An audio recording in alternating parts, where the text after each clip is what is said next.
Week 4 of the SEC. Will Jackson Arnold enact revenge on the Oklahoma Sooners? And is Billy Napier's seat scalding hot? Time to get the squad together. You're talking ball with the SEC squad. From Alabama to Tennessee, from Georgia to Oklahoma, from Auburn to Texas, it's the local experts of the Locked On Podcast Network bringing you scoops, breakdowns, and the most comprehensive preview of the upcoming SEC weekend. It's the SEC squad, and we have a seat for you. Hurt feelings and thin skin are prohibited. Squad up, you're part of the SEC squad. What's up, everybody? Welcome into the SEC squad. Sit back, grab your favorite beverage, and join us as we get you ready for another week talking all things SEC. And today's episode is brought to you by FanDuel. Right now, new customers can bet just $5, and if your bet wins, you'll get $300 in bonus bets to use across the app. Download the FanDuel app today. Let's welcome in our squad panel this week. We got Zach Blackerby, Locked On Auburn. We got Jay Smith, Locked On Sooners. Lance Dahl, Locked On Kentucky, making an appearance. John Neighbors from Locked On Razorbacks. John Miller, Locked On Mizzou. Corey Burton, Locked On Vandy. Stephen Willis, Locked On Ole Miss. I'm Chris Gordy, host of Locked On SEC. And gentlemen, as we do every week in the first segment, right out of the gates, heading into SEC Week 4, give me a prediction. Something about your team. Doesn't have to be a score prediction, but something you think is going to happen with your squad this week. Zach, we'll start with you. Jackson Arnold has his best game ever played in the state of Oklahoma, and it's against his former team. It's not the craziest of predictions. Jay Smith, we'll just flip it to you. Oklahoma.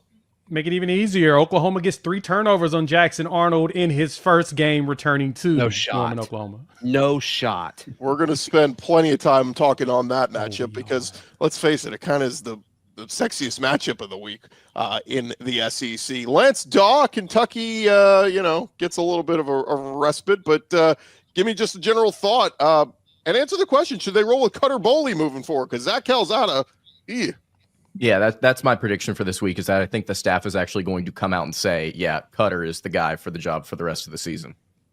Yeah, Cutter Boley. Look, I talked to some Kentucky fans. I'm married to one. She was like, at least we moved the football. Calzada was just painful to watch. If we lose, at least we're moving the football. So give the fans something they want to watch. John Neighbor. A Kentucky fan? Yeah. You learn something new every day. I'm so excited about it. Wait, I just learned this? Does she I watch guess because me and Locked On Gordy are Kentucky? like besties, so I guess that's probably why I already knew that. Yeah, there's a lot of folks in my circles that are all married to people from different SEC schools. So how about that? John Neighbors, Razorbacks came so close, but no time for crying over spilled milk. You guys got a big one. Yeah, what does it matter, though? Because you can't win a championship at Arkansas, so it doesn't matter. At least that's what the athletic director said at Arkansas, so that's great. You're trying to bounce back. Arkansas's offense is really good. Taylon Green's best quarterback in the SEC right now, so I'm looking forward to seeing what he can do against Memphis over there at the Liberty Bowl, which Arkansas loves so much and loves playing at. Debatable. Somebody asked me that today. I said, is Taylon Green the best quarterback in the SEC? I said, I think Debatable. he is. It's not his defense's fault that, the defense sucks. The offense is awesome. John Miller, Mizzou, got a big one against South Carolina. Yeah, they absolutely do. And my prediction is I think this is actually the week. I think Missouri's going to beat South Carolina this week. And I think this is the week the nation at large starts to take notice of what seems like a really good Missouri team. Yeah, certainly a schedule that sets up well for them. I mean, they play like their first 10 games all at home. Did you see Chris Marlar's schedule update, though, from ESPN FPI? Texas has a worse schedule. Missouri, actually, their schedule is like 16th in the country now. So I think we can kind of push that narrative to the side a little bit. That'd be first in the Big Ten, probably. Exactly. Certainly in the Big 12 by a country mile. Corey Burton, you're covering one of the hottest teams out there. The Vanderbilt. Yeah, we're red hot. We're on fire. It's a revenge game, believe it or not, against Georgia State. That's kind of embarrassing to say, but nonetheless, I think we're gonna hit the 50 spot. Oh, 50! Wow, the half a century. Dang. That's a good take. I love that. This is a new Vandy, isn't it? Oh, a confident Vandy. Hey, I like it. We've hit almost 40 in every game. So. The good news is it sounds like we're not going to get a 7th year of Pavia, so at least that's been settled. I don't really play. He's going to try. I think he's going to try. Stephen I want him Willis, to stay around forever. I know. Give him 10 years. Stephen Willis, you guys got a tough one with Tulane. Give me a thought on Ole Miss, and do we have a quarterback controversy? Maybe. I think Tulane is going to join Arkansas and Trinidad this offseason, as Trinidad Chambliss is going to put another 300 spot up on the board. Man, that will certainly be a storyline if they go with Chambliss again this week. What do you do for the LSU game next week? Do you keep rolling with the hot hand? Do you go back to the guy you brought to SEC Media Days and was the darling of the offseason at Ole Miss? The first two practices this week, he's been wearing a boot and hasn't been participating, so I expect Chambliss to be the guy that starts on Saturday.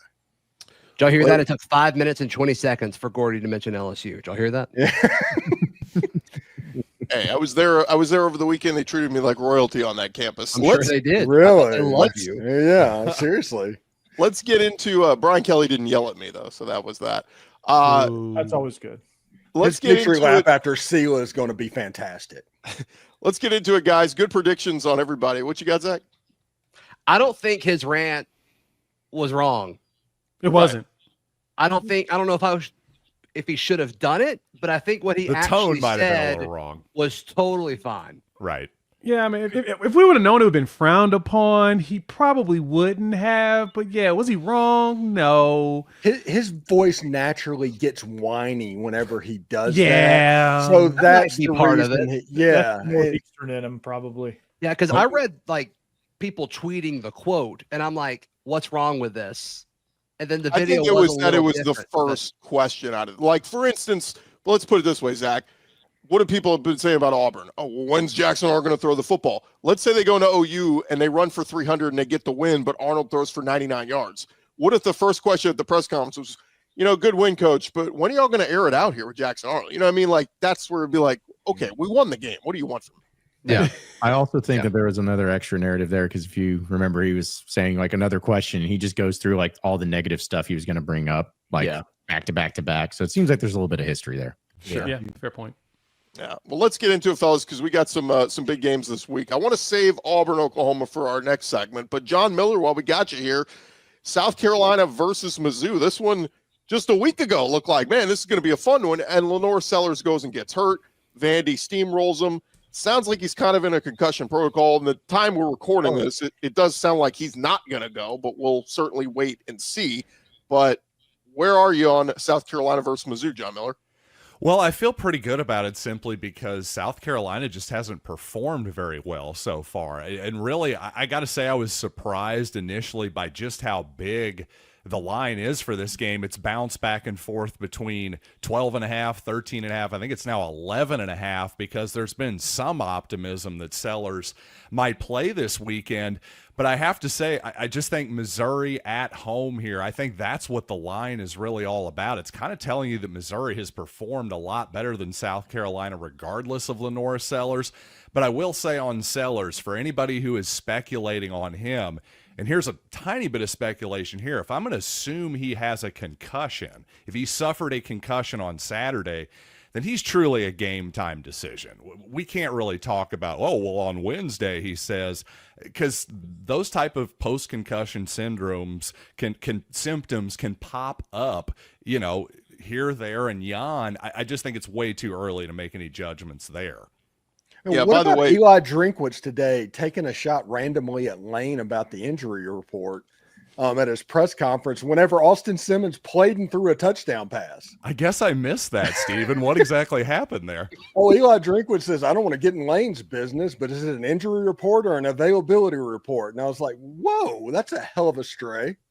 Yeah, I think the situation was what Chambliss he was bleeding and they had to pull him out of the game. And so Austin Simmons came in for a couple of plays. You know what, Yeah. Steven, if that were anybody else but Eli versus Lane, I feel like those guys just kind of enjoy lobbing shots back at each other in kind of a playful way. If that were maybe Josh Heupel and Eli Drinkwitz, I'd be going, ooh, that seemed like a real shot. But Lane, I'm kind of like, it seems like all in good fun. Feels like everybody has fun with just throwing shots at Lane in some capacity, just for giggles. That's basically what it is. No offense Lane to does the same thing to them. no offense to Luke Doty, by the way, who just poor kid. I mean, he's been there forever at South Carolina. He looked awful coming in against Vandy. Corey, you saw him. Does anybody give South Carolina any chance if it's Luke Doty having to go to Mizzou? If they can find a way, no. No, there's not. No.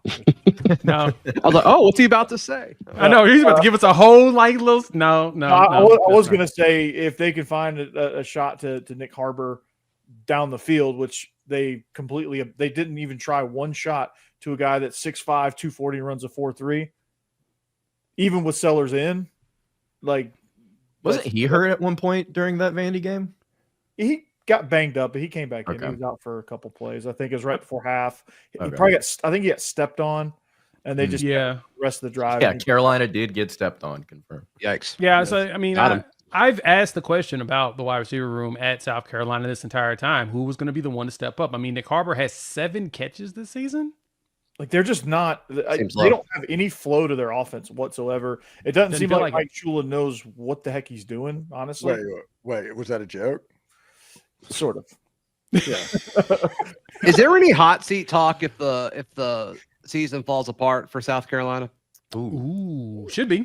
I think he's fine, but there's that sexiness to the Virginia Tech They job, might right? encourage him to go to Virginia. See, I was going to say, I don't know about hot seat, but maybe a hot jump to Virginia Tech. I don't know how much he actually cares about following his dad or that. I really have no idea there. But if that Is there means gonna- something to him, well, now's the time to jump. Virginia Tech looks terrible. Yeah, and if And it's the Carolina, same Are you down going to to have a me. better quarterback at South Carolina in the foreseeable future than what you have right now? Like, is Unlikely, highly unlikely.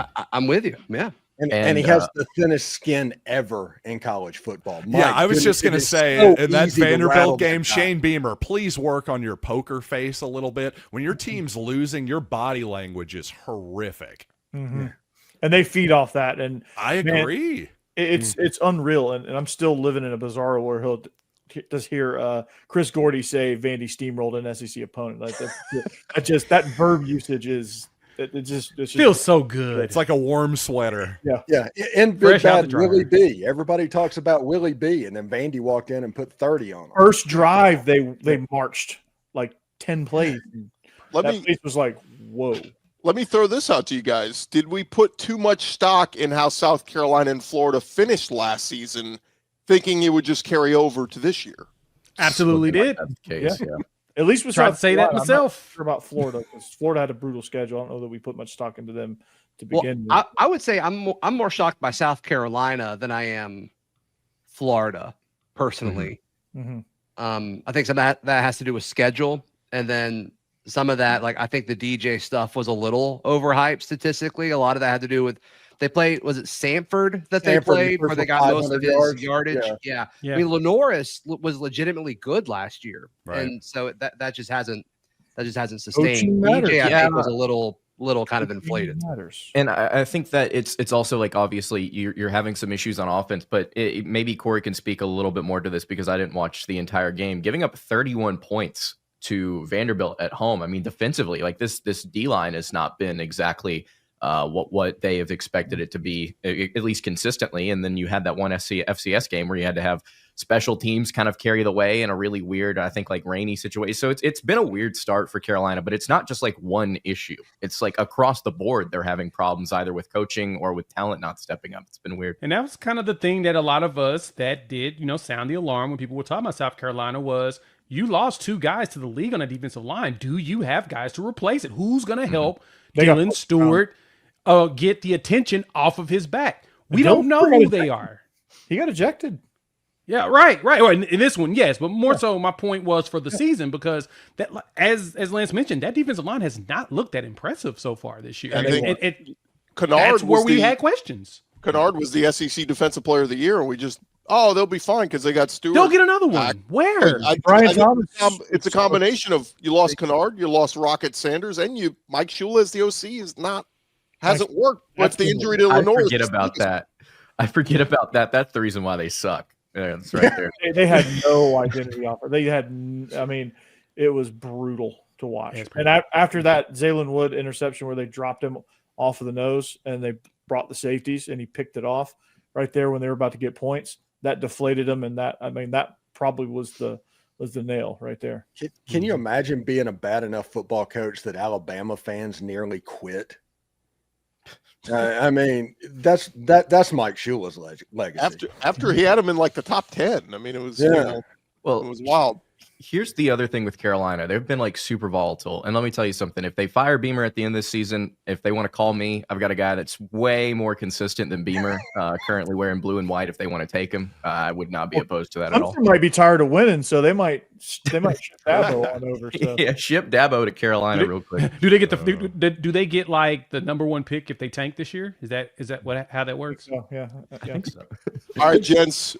Jackson Arnold, John Napier. Choose your weapon. We'll preview that matchup coming up next.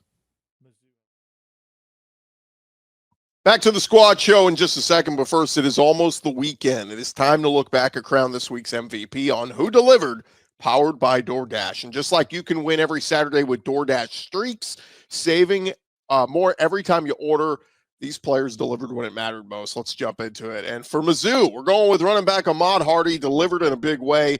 Hardy rushed for an eye-popping 250 yards and 3 touchdowns in Mizzou's win over ULL. When the pressure was on, Hardy came through. No hesitation, no delay. And if you've been watching him week after week, performance wasn't a fluke. He is just on a streak, 3 straight weeks of 100-yard rushing performances. And just like Ahmad Hardy delivered for Mizzou, DoorDash delivers your Saturdays. With DoorDash streaks, you save every Saturday you order, stack it up all season, and you can save up to $250, including $100 in DoorDash credits. Order this Saturday. Keep the streak alive. Fuel your game day only with DoorDash. Terms apply. Promo period through 11/18. This episode also brought to you by our friends at FanDuel, and the NFL season is here. As you guys know, in FanDuel, they are making sure that you are ready for every kickoff with a can't-miss offer. Right now, new customers can bet just $5, and if your bet wins, you will get $300 in bonus bets to use across their app. And you're going to love using FanDuel because it fits however you like to bet, from player props to same-game parlays. Game already started. You want to jump into the live action? You can do so. It makes every game more exciting, whether you're watching your team or, look, you're just playing your fantasy football lineups and you want to make some more games more interesting. It is quick, easy, and the best way for you to add a little bit more energy to your Saturday. So if you're ready to play, if you've never signed up before, download the FanDuel app now and visit FanDuel.com. That's where you go to get started, get signed up. That is FanDuel.com. Get signed up, place your first $5 bet, and they will reward you with $300 in bonus bets to use across the FanDuel app. SEC squad rolling along here, and guys, the SEC game of the week. I'm glad we got Zach and Jay here because, fellas, it is 3-0 Auburn at 3-0 Oklahoma. Jackson Arnold versus John Napier. I love John Neighbors already shaking his head. What is the key to the victory in this one, fellas? Well, whichever team scores more points is going to win. No, This guy. Jay and I already kind of recorded something about this that dropped on our channels this morning, but there's so much national talk about Jackson Arnold versus John Napier, and like that's fun. But what's going to decide this game, I think, is in the trenches, and I think it's this Oklahoma defensive line that, I mean, I think it's been surprising, but they've been elite by every stretch of the imagination, going up against an Auburn offensive line who's done a great job of creating running lanes for Auburn rushers. To me, I think that is the matchup that will decide this football game. Yeah, I'm agreeing on that. The bigger thing for Oklahoma is forcing Jackson Arnold to throw the ball. Now, to me, and this is really, truly no shade whatsoever, but Jackson Arnold looks like the same quarterback he looked like the first 3 games last year. He picked his spots, but really good at running the ball, so you really didn't have to throw it. But then you had the Tennessee game, and that's when things kind of went a little bit off the rails, and that's exactly what Heupel and them did. They said, no, we're not going to let you guys run like you want to. We are going to force you to throw the ball. But you have a player like James Pierce. It's kind of easy to do that, right? You got this big old edge coming around there on the injured offensive line. He's going to make things very hard for you. Now, granted, the Oklahoma defense did what they were supposed to do to hopefully win the game. But, unfortunately, our quarterback would give it back literally the next play after we would record a fumble. So for us, it's going to be a similar scenario as Michigan, as well as Tennessee is. We're just going to have to force those passes, make him have to go deep.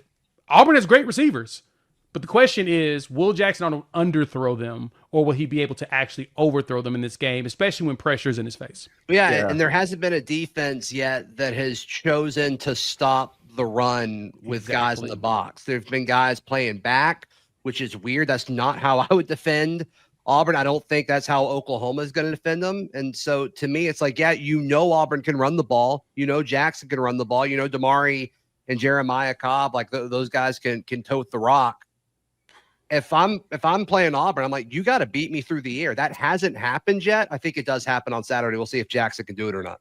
Yeah, the thing that was interesting about the Baylor game is the talk leading into it was Dave Aranda saying, we got to stop the run. We got to stop the run. We're going to try and stop the run. And then they came out in that too high shell and essentially dared Auburn the entire game. They never came out of it. They shouldn't have. Yeah, and they never came out of the entire game. And so Auburn just gouged him on the ground. So what does Oklahoma do both, I think, schematically, and then can their personnel kind of carry the way there? Because who knows? Maybe Oklahoma does want to run some too high shell stuff, but can their personnel kind of stop Auburn a little bit better at the point of attack than maybe Baylor can? And does that open up a lot of things for what Brent Venables and that defense wants to do? I think it's going to be a little bit more of a chess match than we currently expect. I'm really excited to see how Auburn chooses to operate, and then what Oklahoma does, where they pick their spots, because Auburn, on paper has one of the best receiver rooms in the country. Can they get them the ball, and if so, how?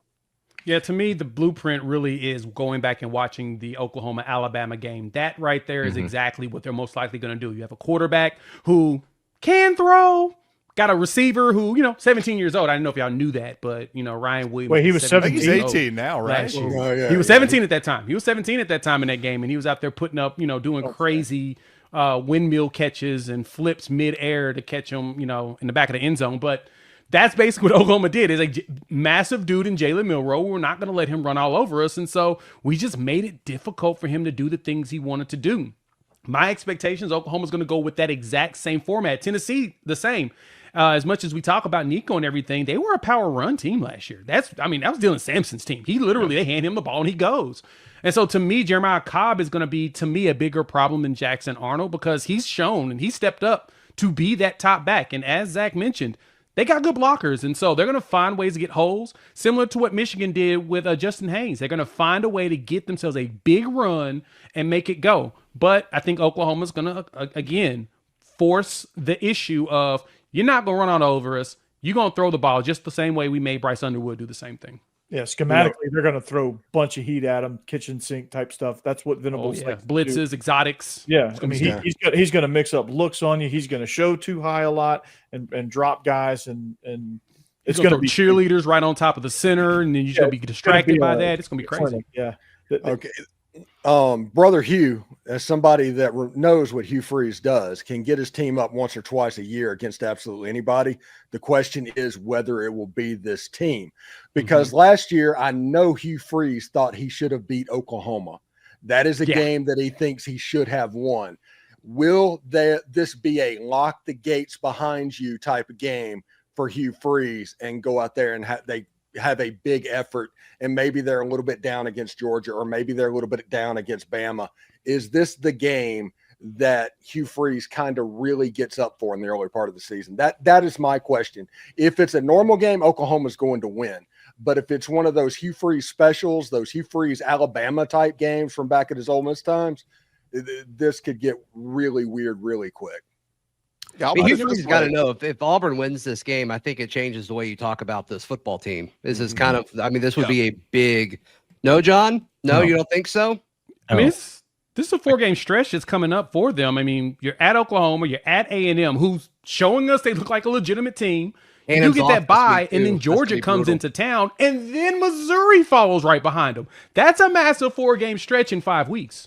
Yeah, and not to mention the fact that, again, if you're going to be playing it, like Auburn's going to win no more than 2 SEC games this year, and so is it going to be is it going to be this one, or is it going to? They're going to be Kentucky more than likely. I don't know how they could win on Saturday, and you still say that. Is my point. Well, I'm just saying that I don't think you're going to win. I don't think that Auburn is going to win. I think Oklahoma's. I know, but that wasn't the point. I said if Auburn wins this game, it changes how you talk about this team, and you said no. No, it changes as in like me saying that they're a good team. That's what I'm saying. Like, I don't think that beating Oklahoma justifies it. It's a nice win, don't get me wrong, but there's still a lot about Auburn I don't trust, and I can be proven wrong. It's okay. Maybe I'm just bitter. It's fine. I'll put it this way, guys. I saw an Oklahoma fan commented and said, "Okay, so we beat Auburn in their house. We know we're better. The question is, how much better is Auburn from last year to this year? That's the big test." And on paper, look, you added Eric Singleton and all these Good. pieces, like in the Jackson Arnold component, is an And- upgrade over Peyton Thorne, but how big of an upgrade? Yeah. Actually, it's DJ Durkin and John Mateer. If he can confuse John Mateer, DJ Durkin earns every dollar that he is paid by performing at a high level in this game. I think that's the matchup of the game, is trying to confuse Mateer.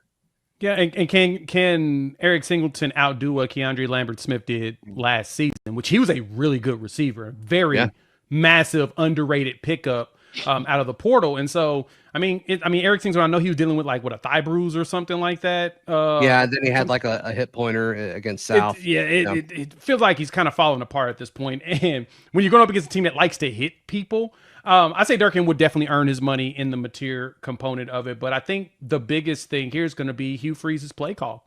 That's going to be the question. What does that play call look like? Because I still contend 3rd and 4, and Jaquez Hunter has been averaging over 5 yards a carry. You find a way to just keep giving him the ball. It's going to end up being 4th and 1. You hand it off again. You should just keep running when you know that you're really good at that part of it. And that's how that interception happens. You make a decision that you don't like him making decisions. And I kind of feel the same way about Jackson Arnold. Go ahead. No, go ahead, Lance. We're going to wrap up on this one.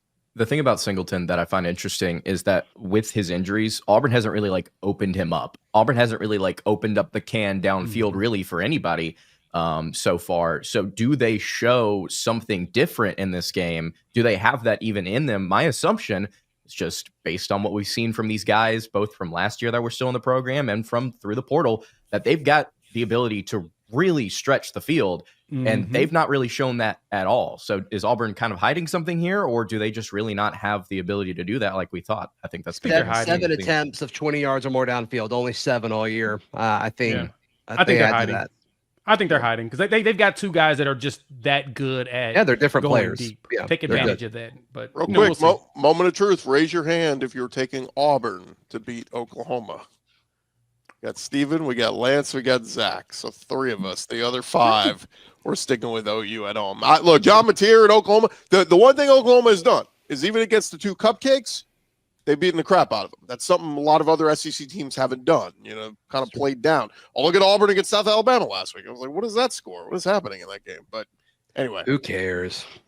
Well, we'll see.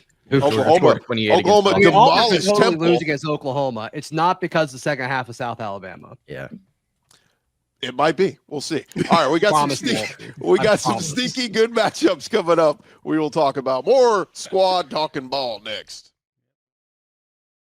Quick minute here for our friends at Mazda. Look, Mazda crafts cars for those who do more than simply move. Mazda delivers confidence with every ride, with more IIHS top safety pick plus awards than anyone else.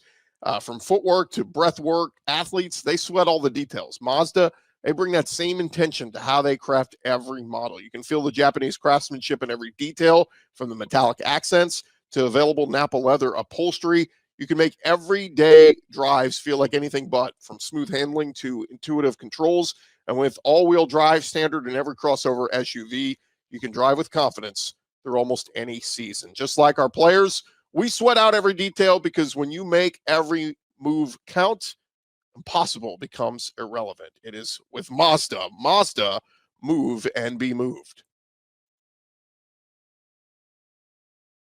All right, fellas, some sneaky good matchups this week. And John Neighbors, I want to start with you because it is 2-1 Arkansas at 3-0 Memphis. A good Memphis team, but Arkansas still sitting about a touchdown favorite in this one on the road.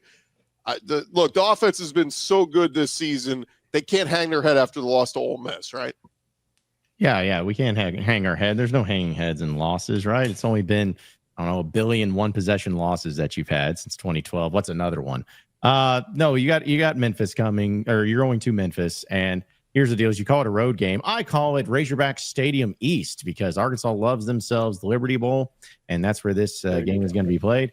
And Arkansas has been very successful in the Liberty Bowl. They score a lot of points in the Liberty Bowl, and I don't see that being any different. It is going to be fascinating, though, because Arkansas plays this game at 11 a.m. because they are the king of 11 a.m. games this year. And so how is Arkansas going to come out after that disappointing ending to the Ole Miss game? Are they going to be motivated, fired up? Are they going to be just kind of going through the motions? I don't really know, but what I'm really hoping is that the comments made by the athletic director, Hunter Yurchek, this past week dealing with how he views Arkansas as not a championship team or a championship program, and basically said, hey, we don't have any money, so the players we have, we just settled for. We wanted better ones, but we can't afford the better ones, so we settled for you. I'm hoping there's some sort of motivation in there, and I hope they come out swinging. But it is an interesting game. It's a stupid game because it's an embarrassment that you are going to Memphis for a game. And, just one of another great stupid things that Arkansas loves to do to make it harder on themselves in their schedule. And so, but I think Arkansas takes care of business. I think that as long as you got Talon Green, the best quarterback in the SEC, and Bobby Petrino, the offense is going to score points. They just need a few stops from Memphis, and I think they get it. Are you okay? You doing all right? If this is your first time on this squad show, have I ever been okay? No, I was going to ask the same question, and then I'm like, nah. John was on Feinbaum, so that could certainly do something to your attitude, talking with Paul. But no, look, I think this is kind of big for the SEC perspective too, guys, because the SEC is largely dominated in the non-conference, not Georgia, Florida, USF notwithstanding. Like, I'm kind of rooting for Arkansas. We need them to go beat Memphis. I got to say, I'm leaning toward. Question, though, when was this Memphis game put together? Like, when was this home and home thing kind of set? Do you know? Just a few years ago, because it's one of those stupid 2-for-1 things where it's like, oh, we'll go to your place, but you got to come to ours twice. And again, it's dumb because you're already going to Little Rock. You play that game this year, and now you're playing in Memphis. It's I could spend all day, but you're basically doing a Bermuda Triangle of Little Rock to Oxford to Memphis all in the 3-week span, and it's stupid. Arkansas played their first game in Fayetteville, and they're having to wait another month to play another game in Fayetteville. Yeah, that's just zero excuse for it. I understand. I asked that specifically because Oklahoma traveled up to Philadelphia last week to go play against Temple, and everybody was laughing like, why are you playing Temple in Philadelphia? Well, we kind of scheduled it when Matt Rule was the head coach, and they were winning like 10 games back-to-back years. Didn't Mizzou go to UMass last year? Yeah. We did. Yeah. We're bringing them back this year to Columbia. Yeah, I can't say much. We a lot of weird scheduling here. Year, so. But here's my thing. At least that's like Ole Miss is unique city. Like, it means like, when are you going to go and play in Philadelphia or go to Amherst or wherever you were in UMass? Like, Memphis is literally where Arkansas was it's always at a year ago. The Liberty Bowl. I've got the most embarrassing one. When Ole Miss had Eli, they went to Jonesboro. At Arkansas State. Yes. Wow. Yeah. Even more than Georgia State last year? Yeah. So I will say this about this ball game. I think Atlanta. the 7.5 point spread, at least on paper, you look at the projections, Arkansas and Memphis are closer than that, in my opinion. Now, maybe I lean more towards what Neighbors is saying. I think Arkansas pulls the game out. That line seems a little high, but I will say if Arkansas just rolls here, I'm going to start buying in more to this Arkansas hype. Looking at the over under roughly around 63, 64-ish, to me, that line is low. I think Arkansas should be closer to 10, personally. I just think the offense is too explosive. I don't think Memphis has anything for the explosiveness of what Talon Green has done this season. He's going to run. He's going to pass. He's going to be very hard to contain. No matter what they try. I will not say going to this. contain the dude. I agree with you. Arkansas is really, really explosive. They were last year too, but they were also prone to turnovers, mistakes, penalties at the wrong time. I'm just wondering if maybe that pops up on the road against a little bit more of a quality opponent than what we've seen. Well, so are they far. on the road? If they blow them out, I'm going to be really impressed. Guys, we got more games to get into. I don't want to spend 10 minutes on Arkansas and Memphis. Go ahead, Steve. Okay, Georgia State threw for 340 yards against Memphis. They threw for 60 yards against Ole Miss. Okay. Well, this is a secondary where Talon Green, we just saw what Talon Green can do against the Ole Miss secondary. This Arkansas offense is going to roll. If they just wanted to shoot a shootout, they're going to score as much as they want to score. Yeah, they can name the number. If they play clean, don't give the ball away, and play clean with penalties, they're going to blow them out, I think. My favorite internet rumor earlier this week is Ryan Silverfield, the Memphis coach, is positioning himself to replace Billy Napier, and that's where I want to go next. 1 and 2 Florida. I'm sure Brandon Olson is super excited about that. At 3-0 Miami, and I just want to bring this around to Carson Beck is playing well over there at Miami, former Georgia quarterback. But guys, how hot is Billy Napier's seat? I mean, does he get fired after this one, or would it take 1 or 2 more losses? Okay, someone try and convince me that this is not going to be a bloodbath. Someone try and convince me that this is not going to be a blowout. No. Zero reason to convince. Now, the thing is I can probably convince you because I think Florida's defense is legit. If you throw 5 interceptions and only give up 1 touchdown on offense, you're a legitimate defense. That to me, I can't argue against that. And LSU has a good enough offense to be able to score. They couldn't. They needed to pick 6 in order to get to 20 points. That's bananas to me. I could not believe that. When I was like, wait, how do you throw 5 picks and you only lose by 10? So I think that's the saving grace for Billy Napier in this job, is that his defense is really, really good, even though he's not a defensive guy. I think A&M is where the seat starts to really turn up to about 250, 275, where he's starting to roast. But that Mississippi State game, if they lose that, he's gone. Yeah. I feel like Miami's offense is significantly better than LSU's, at least in its current state. So my assumption is that even if Florida has a really good defense, they're still going to get. I think that Miami can at least run the ball more effectively than LSU can. And what about the other side? What if LSU's defense is that good that Florida's offense goes off against Miami's defense? Yeah, I also think Miami's just better on defense too. Like I think that the Canes are really good. I don't know. Yeah, they destroyed South Florida, so I think they are that good. Yeah. Any chance you guys think Napier survives the season? No. I hope so. We all would like him to, but I don't think he does. I mean, think if DJ Lagway stops throwing 5 interceptions a game, he's got a shot. I don't know. I feel like we've maybe gone a little bit too far on the DJ Lagway hate after 1 week here. I get it. He's got a long way to go. And he was terrible in that game. I completely understand. I'm just saying, is he going to be that terrible the rest of the season or in this ball game? I think maybe it's gone a little too far. Isn't that how he's Florida, been Florida's last going to season beat too? Texas, by the way. Florida's going to beat Texas. Dude, that will I be. actually think they will. That It's would going to be be like the outstanding. battle of bad quarterback. Well, play. if that It's gonna be happens, I don't hilarious. think Napier's going anywhere. Yeah, I hope you're right, John. I hope you're right. I think we all hope I'm right on that one. So we Just all a rooting for Florida now against Texas? Is that what I'm getting? Absolutely. Exactly. A few more to throw. I know out you there. are, Jay. It's already Oh, already no, going. yeah. You 0-3 don't count. Sam Houston is at 2-1 Texas, and then Texas gets a bye, and then it's on the road to Florida. How concerned should we be about Arch Manning? Was the hype all for You naught? get booed by your home crowd who's been hyping you up for Heisman. Like, it's quite the tumble there. Look, we've been trying to tell people this for a while, and not even just throwing shade, just as being a rival, but the fact that he couldn't beat out Quinn Ewers for the job, and Quinn Ewers gets drafted 7th round, and everyone keeps telling me that Arch Manning would have been #1 this past draft and the next draft. That tells me everything I need to know about it.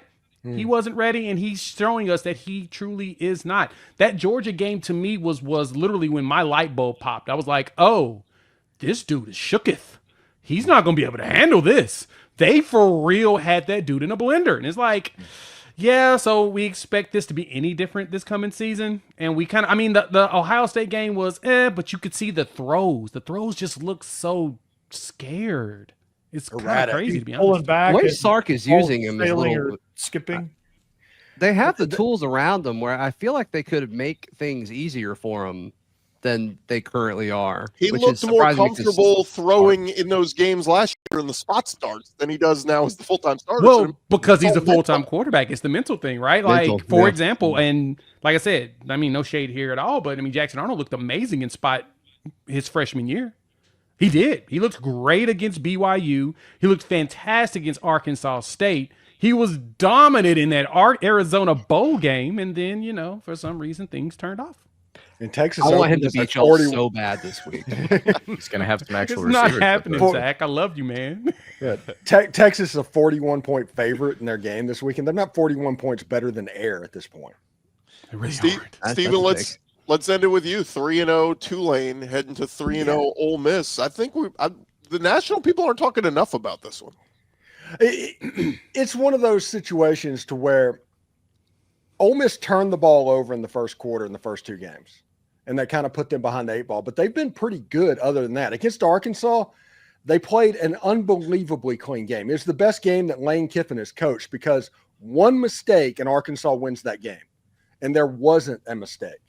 There wasn't a go for it on your own 35. There wasn't a go for it on the other team's 35. It was take the points. Every possession ends with a kick and win the game. If that continues, it's just Tulane's got good players. I don't think they have good enough players to necessarily horses. threaten what's going on. I think Ole Miss should win this game by a couple of touchdowns if they play clean. The difference is John Summerall has a very well-coached team to where if you play down, you throw interceptions, you do stuff like that, they will beat you. They are that good. It would not surprise me after this if Tulane ends up 11-1 and goes in the G5 bid for the playoff. But I do not think they're going to walk in Vaught-Hemingway Stadium and win the game. Is John Summerall in the SEC next year? Yes. Kentucky. Lance?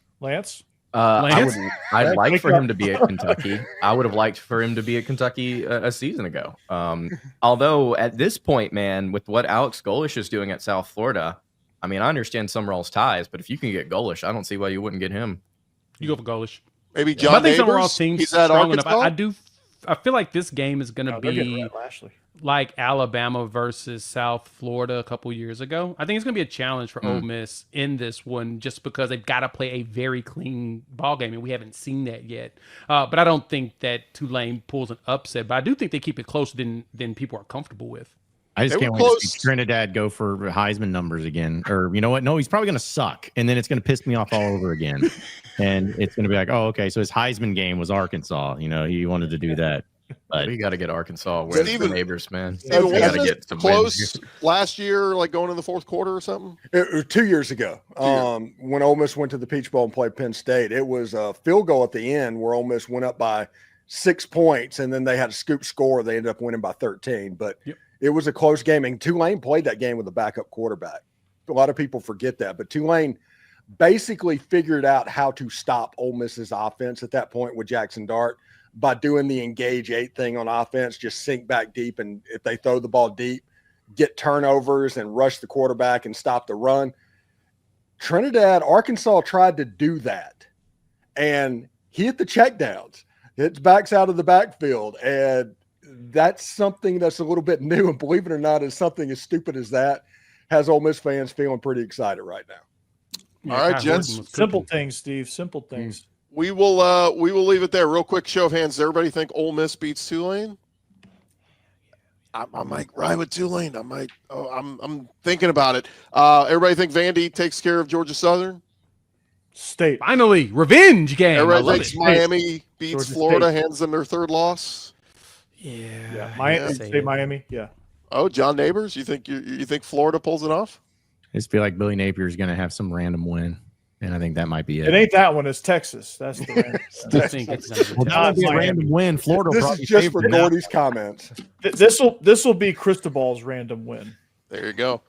John Miller, good to have you back as we wrap things up here on Locked On SEC Squad Edition. Thank you guys for checking us out. And hey, it's another big moment of Locked On. Of course, Locked On and Fire TV, they're presenting College Football Kickoff, your ultimate college football weekly preview with former AP Coach of the Year Gary Patterson, along with all of our Locked On local experts. A college football preview only Locked On can do. Catch College Football Kickoff every Thursday throughout the season, only on Fire TV. For Zach, Jay, Lance, John, Corey, and Steven, I'm Chris. We'll talk to you guys next week on the SEC Squad. Corey's cousin cooked Boomer Clemson. sooner. Yep. We're coming for Jackson Arnold. Jackson Arnold time, baby. Let's go.